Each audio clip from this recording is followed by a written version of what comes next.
ওকে, কাহিনী যেটা হয়েছে যে আজকে সারাদিন অফিস করার পরে এখন বাসার দিকে রওনা হচ্ছি। আর আপনারা তো জানেন লকডাউনের অবস্থা, রাস্তাটা সাধারণত এরকম থাকে না। যাই হোক, জানি না যে মাইক্রোফোনের যে নয়েজটা কেমন আসতেছে, ক্রিস্টাল ক্লিয়ার আসতেছে কি না আমি জানি না। পুরো লকডাউনের মধ্যে এমন সবাই বেপরোয়া গতিতে যাচ্ছে। আমার সামনে একটা গাড়ি গেল, মেবি জিগজার, দেখা যাক। মোটামুটি একটা গতি চলে আসছে।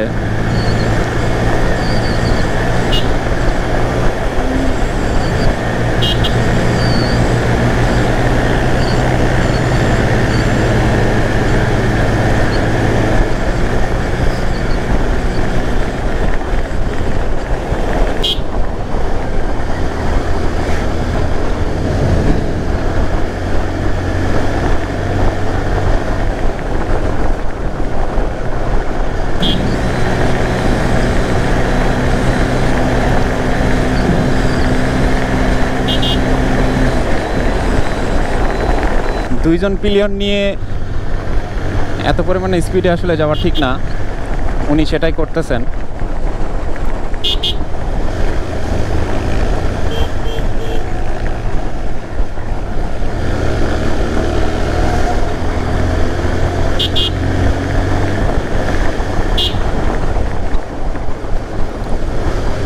এগুলো ঠিক না।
এখন মাতাজি হাট চলে আসছি, আর মোটামুটি ফাঁকা বলা যায়। তার কারণ হইল লকডাউন বললে ভুল হবে, শাটডাউন। কতবারই লকডাউন আমরা দেখলাম, কিন্তু আসলে শাটডাউনটা দেখা হইল না। আর সেই শাটডাউনটাই এবারে আমরা দেখলাম। আমি একটু বাইপাস রাস্তা ধরলাম। মেন রোডে হয়তো বা পুলিশ একটু হলেও ঝামেলা করতে পারে, এই জন্য বাইপাস রোডটা নিয়েই আমাদের বাড়িতে যাচ্ছি। আর এই রোডটা আপনাদের পরিচয় করে দেওয়া উচিত। সেটা হলো মাতাজি হাট পার হয়ে এসে বটতলা যে মোড় আছে, সেই মোড় থেকে একটু এগোতেই বাম দিকে যে রোড আছে, এই রোডটা পুরো একদম আমাদের বাড়ির পাশে যাই উঠছে। আর মোটামুটি আমি 10 কিলোর মতো সেভ পাবো। 10 কিলোটা অনেক বেশি। আমি যদি বদলগাছি হয়ে গোবরচাপা হাট হয়ে যদি আমি বাড়িতে যাই, সেক্ষেত্রে আমার অনেক রাস্তা হয়ে যায়। সেজন্য আমি বাইপাসটা ধরলাম আর কি।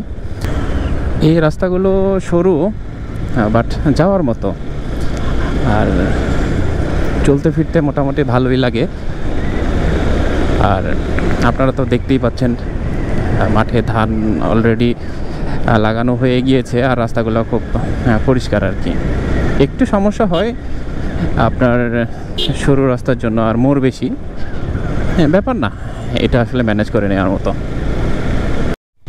বাম দিকে যে রোডটা গিয়েছে এটা সরাসরি হরিপুরে মনে হয় গিয়েছে, আর ডান দিকে এই রাস্তা দিয়েই সাধারণত আমি। আর এই রোডটার কথা বলি, এই রোডটা আমাকে খুব ভালো লাগে আর কি। গ্রামের এই রাস্তাগুলো আসলে দেখলে আপনি একটা জিনিস কল্পনা করতে পারবেন যে 10 বছর আগে, বা 10 বছর না, 5 বছর আগের কথা বলি, 5 বছর আগে কিন্তু এই রাস্তাগুলো পাকা রোড ছিল না, আর এখন কিন্তু আমরা পাকা রোড পেয়েছি। তো উন্নয়নের কোথায় আমরা আছি এই বিষয়টা কিন্তু আমরা বুঝতে পারছি।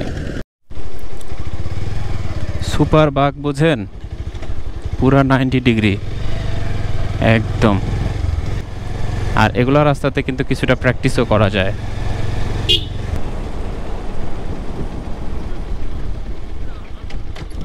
মাছ হচ্ছে,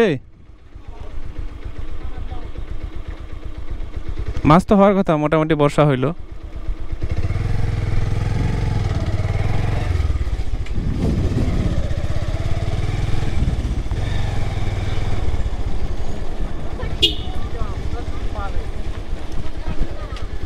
ইন্না লিল্লাহি ওয়া ইন্না ইলাইহি রাজিউন। এখানে কে জানি মারা গেছে, আল্লাহ মাফ করুন।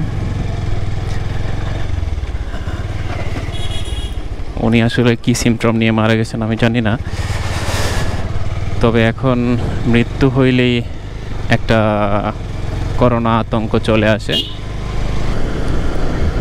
আমরা যেটা ছেড়ে আসলাম নাউরাইল, গ্রামের নামগুলো শুনলে রীতিমতো অবাক হয়ে যাবেন যে এইসব নাম কোথা থেকে আসছে। যাই হোক, যেটা ছেড়ে আসলাম সেটা নাউরাইল, আর সামনেই মনে হয় অষ্টমাত্রা, আর অষ্টমাত্রা পরে ত্রিমোহনী আর কি। এই ত্রিমোহনীর পরে আমাদের বাড়ি। মোটামুটি একটা ফিলিংস পেলাম গ্রামের মধ্যে বাইপাস রোড দিয়ে আসার, মোটামুটি ফিলিংস আর কি। কারণ রাস্তাগুলো মাটির না, পুরা পাকা সড়ক, এই জন্য গাড়ি ড্রাইভ করতেও ভালো লাগতেছে। চলেন আপনাদের সামনে একটা রাস্তা দেখায়। এই রাস্তাটা দেখলে আপনারা অবাক হয়ে যাবেন, এত সুন্দর রাস্তা। এর আগে আমি এই রাস্তাতে আসছি, কিন্তু এভাবে আপনাদের কাছে এক্সপ্লেন করা হয় না যে রাস্তাটা এত সুন্দর। এই সামনে এই রাস্তাটাই আর কি। যাই হোক, রাস্তাটা উপভোগ করুন।